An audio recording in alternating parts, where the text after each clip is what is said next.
morning, students. How are you, beta? Hope you all are fine and stay at home, stay safe. Beta, in my last video, we were studied about the asteroids and satellites. Today we are going to read about the meteors. Okay, meteors जो है वो comet से छोटा होता है. Comet हमने पढ़ा ना पिछले क्लास में. कॉमेट पढ़ा, एस्ट्रोनॉट्स पढ़ा और उसके पहले सैटेलाइट पढ़ा था, फिर प्लैनेट पढ़ा था हम लोगों ने. आज हम मेट्रोर्स पढ़ेंगे. मेट्रोर्स जो है वो कॉमेट से छोटा होता है, पत्थर के टुकड़े ही होते हैं, क्रंच होते हैं पत्थर के, मतलब चूरा टाइप के होते हैं, स्मॉलर देन कॉमेट्स. ठीक है, स्मॉलर देन कॉमेट्स. इनको जो है शूटिंग स्टार्स भी कहा जाता है. Shooting stars. ये धरती के एटमॉस्फेयर में जब इंटर करते हैं, मेट्रोर्स जब अर्थ के एटमॉस्फेयर में इंटर करते हैं तो बहुत इनकी स्पीड जो है वो बहुत ज्यादा हाई होती है और ये एकदम गर्म, बहुत ज्यादा गर्म और चमकते हुए से नजर आते हैं. ठीक है, और धरती के एटमॉस्फेयर में आने के बाद ये डिसअपियर हो जाते हैं. ये जो स्मोक टाइप होता है वो सब हवा में मिल जाता है, मिक्स हो जाता है, ये डिसअपियर हो जाते हैं. बट जब ये आते हैं और अगर दिख जाते हैं तो ऐसा लगता है जैसे कुछ चमकता हुआ सा चीज नीचे की तरफ आ रहा है, फिर वो नीचे आते ही डिसअपियर हो जाता है. इसलिए इसको शूटिंग स्टार्स कहा जाता है. ठीक है, ये छोटे छोटे पत्थर के टुकड़े होते हैं, कॉमेट से छोटे होते हैं और क्रंच होते हैं. रॉक्स के क्रंच इसको कहा जाता है. शूटिंग स्टार्स के नाम से फेमस है ये मेट्रोर्स. ठीक है, अभी मेट्रोर्स के बाद जो है हम अर्थ के बारे में देखेंगे. अर्थ एक प्लैनेट है, आपको पता है, और इसका जो शेप है वो स्फेरिकल होता है और जो पोल के पास ये थोड़ा सा फ्लैट हो जाते हैं. ठीक है, पोल जो है ये नॉर्थ पोल और साउथ पोल, यहाँ पर आने के बाद अर्थ जो है वो थोड़ा सा, इसका जो सरफेस है वो थोड़ा फ्लैट हो जाता है. वैसे ये स्फेरिकल इन शेप है और इसको हम ब्लू प्लैनेट भी कहते हैं because of the presence of water. इसके 30% हिस्से पर लैंड है और जो 70% हिस्सा है वो जल से भरा हुआ है, उसमें वाटर ही वाटर है, इसीलिए हम इसको ब्लू प्लैनेट कहते हैं. ठीक है, और ये इसको जो है वो अनोखा ग्रह भी बोला जाता है, यूनिक प्लैनेट भी बोला जाता है, क्योंकि यहाँ पर जीवन संभव है और किसी भी ग्रह में जीवन संभव नहीं है, लाइफ नहीं एग्जिस्ट करता है. लेकिन अर्थ में जो है वो लाइफ एग्जिस्ट करता है because of the presence of water and air. हवा भी है यहाँ और पानी भी है जो जिंदा रहने के लिए बहुत ज्यादा जरूरी है. इसीलिए जो है अर्थ को यूनिक प्लैनेट कहा जाता है. और ब्लू प्लैनेट इसलिए कहा जाता है क्योंकि जब हम स्पेस से अर्थ को देखते हैं तो वो हमें ब्लू नजर आता है. ठीक है, इसलिए जो है उसको ब्लू कहा जाता है. आसमान से जब हम देखते हैं अर्थ को तो पानी की वजह से वो ब्लू नजर आता है. जो आसमान स्काई है वो ब्लू है तो स्काई का जो शैडो है वो पानी के ऊपर पड़ता है तो वो पूरा पानी भी ब्लू नजर आता है. इसलिए हम इसको नीला ग्रह कहते हैं. और यूनिक इसलिए कहते हैं क्योंकि यहाँ पे जीवन संभव है. ठीक है ना. और देखिए ये 3rd नंबर का प्लैनेट है, 3rd नंबर का प्लैनेट है ये. ठीक है, और ये 5th लार्जेस्ट प्लैनेट है, 4थे नंबर का सबसे बड़ा प्लैनेट है. ठीक है, ये 3rd नंबर का प्लैनेट है, मतलब सूर्य से 3रे नंबर पर आता है ये दूरी के हिसाब से. According to the distance from the sun it is 3rd number, on the 3rd number. ठीक है, और ये 5th लार्जेस्ट प्लैनेट है, 5वां सबसे बड़ा प्लैनेट है. सबसे बड़ा मैंने आपको बताया था जुपिटर है और ये 5वें नंबर पर आता है. जुपिटर के बाद और भी 4 ग्रह हैं, 3 ग्रह हैं, उसके बाद 5वां नंबर किसका आता है, हमारी धरती का आता है. तो इस तरह से आप ये जो है हमारे स्पेस में इस तरह से एग्जिस्ट करता है. सूरज की दूरी के हिसाब से 3रे नंबर पर और बड़े के हिसाब से 5वें नंबर पर, आकार के हिसाब से 5वें नंबर पर. ठीक है बेटा, अब देखिए, और आपको पता है धरती जो है एक चक्कर सूरज के चारों तरफ का जो एक चक्कर है, जो रिवॉल्यूशन है, वो 365 दिन में पूरा करती है और 6 घंटे में ये रिवॉल्यूशन पूरा करती है। और रोटेशन कितने दिनों में पूरा करती है? 24 घंटे में रोटेशन पूरा करती है। ठीक है, ये दिख रहा है आपको? ये 365 एंड 6 आवर्स में एक रिवॉल्यूशन कंप्लीट होता है अर्थ का, और 24 आवर्स में एक रोटेशन कंप्लीट होता है। 336 5 डेज का हमारा एक ईयर होता है, 1 ईयर होता है। और जो 6 घंटे बचते हैं वो 4 साल के बाद फिर एक दिन में बदल जाते हैं, तो उसको हम लीप ईयर कहते हैं, जो 366 डेज का होता है। ठीक है, आफ्टर 4th ईयर वो आता है। और ये जो है 24 घंटा का जो रोटेशन है, उसके दिन और रात बनते हैं।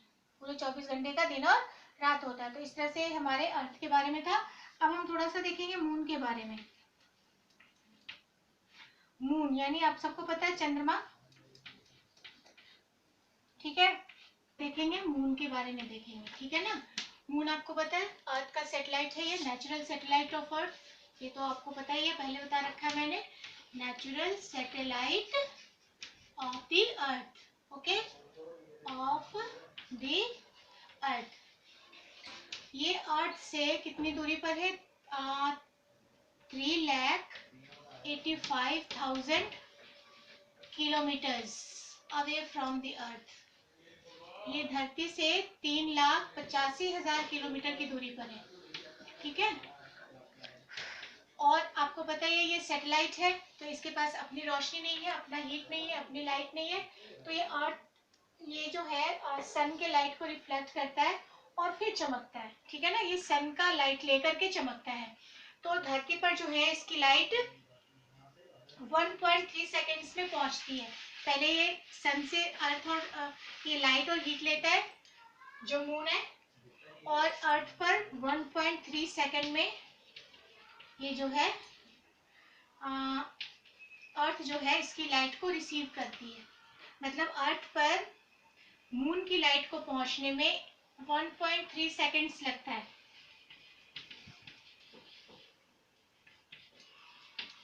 ठीक है। और आपको पता है मून भी अपनी एक्सिस पे अपना वो अर्थ के चारों तरफ घूम रहा है, तो उसको एक चक्कर यानी एक रिवॉल्यूशन पूरा करने में, अर्थ का एक चक्कर लगाने में मून को कितना टाइम लगता है? Moon takes 29 days 53 minutes to complete 1 revolution, ठीक है ना।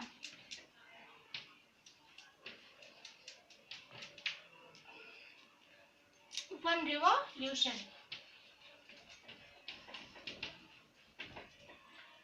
अब देखिए मैं बता रही हूँ, अर्थ, ये अर्थ का नेचुरल सैटेलाइट है और अर्थ से 3,85,000 किलोमीटर दूर है, ठीक है। 3,85,000 किलोमीटर अर्थ से दूर है।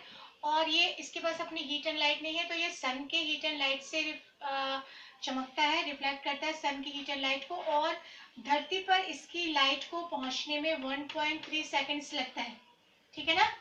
और ये जो है धरती के चारों तरफ 1 रिवॉल्यूशन 29 डेज और 53 मिनट्स में पूरा करता है।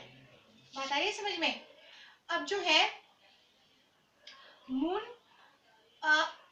बहुत बड़ा नजर आता है क्योंकि ये धरती के बहुत पास है। ये जो है धरती से काफी नजदीक है, इसलिए हमें धरती से देखने पर बड़ा नजर आता है। अभी देखिए, मून का जो भी हिस्सा सन के संपर्क में आता है, जो भी हिस्सा सन की रोशनी से चमकता है, वो हमें धरती से दिखाई देता है, ठीक है। ये वाला हिस्सा देखिए, ये हमें धरती से दिख रहा है, तो ये जो है इतना हिस्सा चमकता हुआ दिख रहा है क्योंकि यहाँ पे सन की रोशनी पड़ रही है, बाकी का हिस्सा अंधेर नहीं दिख रहा हमें। जो हिस्सा हमें धरती से दिखता है मून का, इसका मतलब उस हिस्से पर सूर्य की रोशनी पड़ रही है, ठीक है ना। तो इस तरह से ये पूरा जो साइकिल है मून का वो चलता रहता है, उसको फेजेस ऑफ मून कहते हैं। एक फेज जो है इसका, ऐसे हम इसको बता सकते हैं, इसकी पिक्चर आपको ड्रॉ करनी होगी फेजेस ऑफ मून की, ठीक है।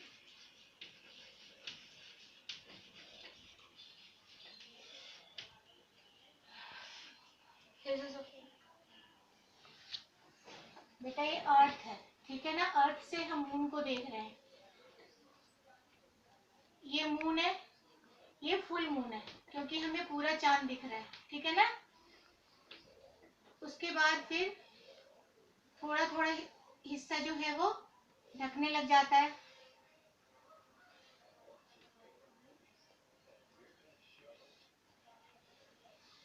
बिल्कुल थोड़ा सा हिस्सा हमें दिख रहा है।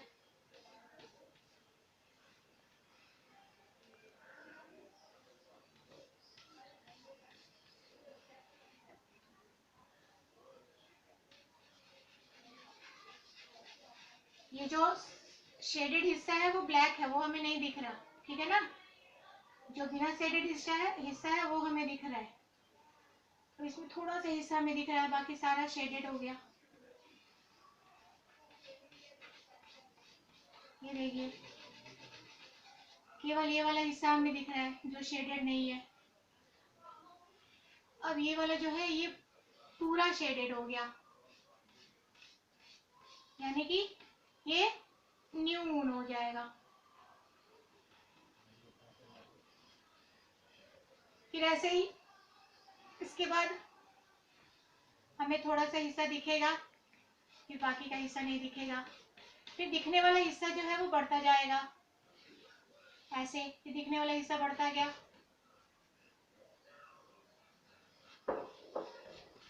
ठीक है, इसमें जो है दिखने वाला हिस्सा बहुत ही ज्यादा हो गया।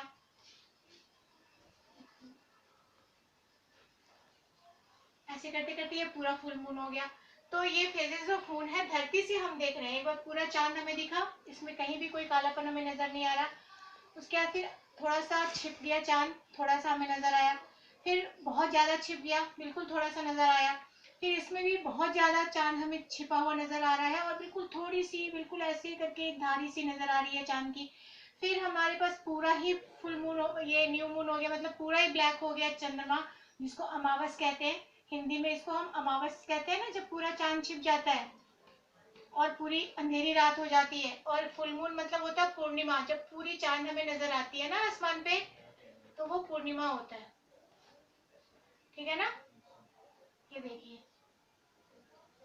उसके बाद फिर अमावस के बाद फिर थोड़ा सा चांद हमें नजर आता है, बहुत सारा हिस्सा ब्लैक होता है उसका। फिर थोड़ा सा ज्यादा चांद नजर आता है, ब्लैक वाला हिस्सा कमता जाता है, कमता जाता है, और एक पूर्णिमा आते आते ब्लैक वाला हिस्सा पूरा ही गायब हो जाता है, और पूरी चांद हमें नजर आने लगती है धरती से। तो इस तरह से ये सर्कल ये चलता रहता है 15 दिन तक। ये फुल मून वाला फेज आता है, फिर 15 दिन के बाद न्यू मून वाला फेज आता है। इस तरह से ये पूरा साइकिल चलता रहता है। तो आपको ये फेजेस ऑफ मून बनाना है, ठीक है ना। ये फेजेस ऑफ मून है, ये आप ड्रॉ करेंगे घर में। ओके बेटा, अब आज के लिए इतना ही, बाकी की बातें अगली क्लास।